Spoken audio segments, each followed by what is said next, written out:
show the other night, Dan, and I mentioned, I think Martin O'Neill will be looking at the sort of level that he was first time round when he could go and get a Sutton and a Hearts and guys who were proven top quality strikers. Just they had fallen on the luck a little bit, and their careers had stalled a little bit. Martin O'Neill was the guy that could reignite them.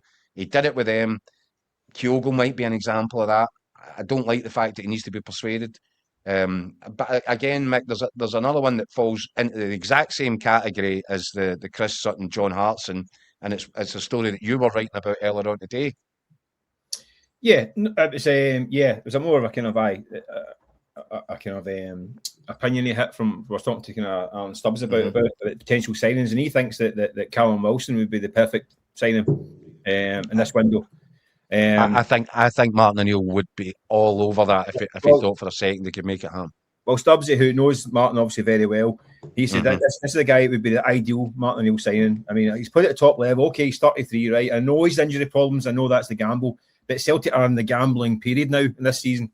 But he's a proven top-class operator. I mean, at Bournemouth and Newcastle, I thought he was really good. So, yes, 32, 33 now. But if he's fit and available, he looks like a Martin O'Neill type centre-forward. By the way, I mean, I think Stubbsy was saying that he'd be probably the best striker in Scotland if he arrived. And I see his point because he's got the pedigree. Certainly the most experienced guy at that level. Obviously, you've got the caveat is, I suppose, you look at what's happened with Iniacho coming in, a lot of pedigree, but it couldn't stay fit, which was maybe inevitable given his background in the last few years. Again, Wilson's another one, injury problems. It is a worry, but Celtic are at a point they need to try and throw the dice. All hands on deck now, Mick. Roll the dice. I mean, I think and Martin O'Neill, what I think he will do, he won't overcomplicate it. They won't be thinking about players that are going to be worth £5-10 million in 3 years' time, who are going to they can play and have great XGs and all that stuff, and the numbers stats are great. That's fine, right? That is part of the modern game, right?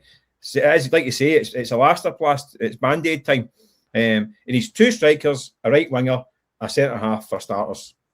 There's these four big signings that can potentially walk into the team. I think you can get away with Scales Trust, the centre half, but he needs a backup centre half. I mean, Simpson Pusey is obviously away, having been a complete waste of time for whatever reason.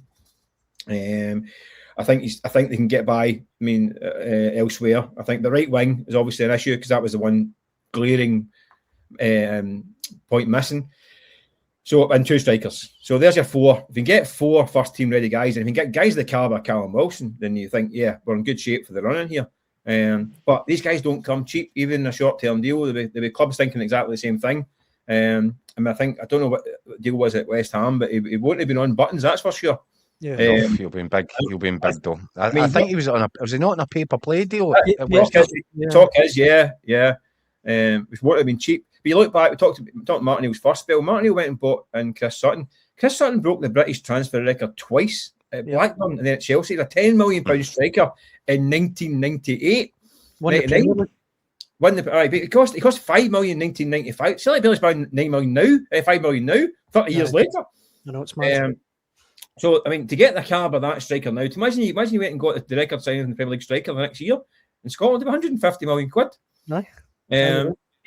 Even after a season that wasn't particularly great for him. So not forget that kind of level. But I mean, something like Callum Wilson is a pedigree striker. It just depends on whether they can get that. That is financially, perhaps, maybe I would imagine a leap too far because he will have offers.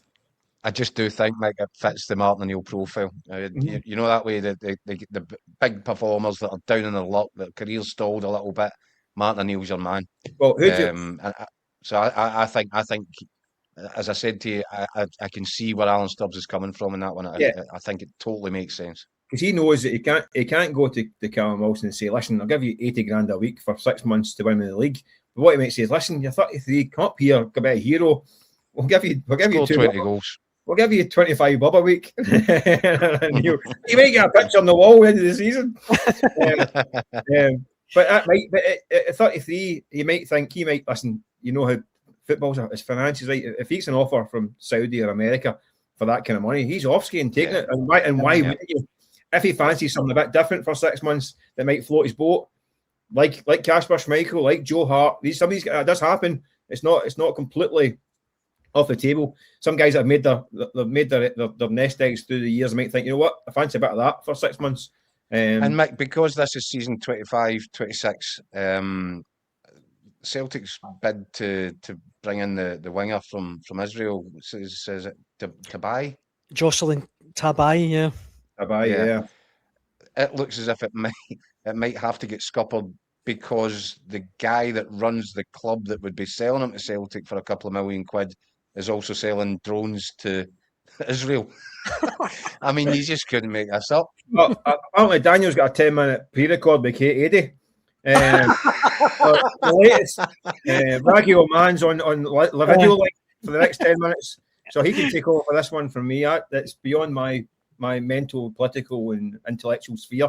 But just in terms of the deal itself, obviously it's been the pause button's been pressed, and that became evident about 24 hours ago, maybe longer than that.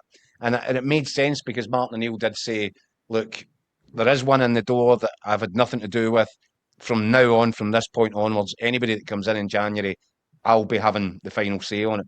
So it did make sense at that point because Celtic were quite far down the road. I think deal basically agreed. Press the pause, and you're thinking it's only because Martin O'Neill is now going to have to assess this. There might be other political reasons it transpires. But in terms of where the deal is at, is it still just pressed on pause? Is it going to be cancelled? Yeah, and also because of what I said earlier, that Celtic don't need a 22-year-old prospect who's played 12 games this year in Israel, who could be the next 5 million, 10 million guy. Yeah, that's not what they need to get for that kind of player to come in and hit the ground running.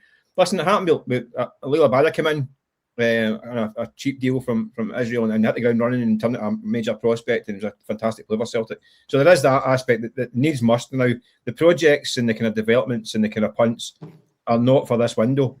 It's guys that are going to come in and actually have a material difference in the title race.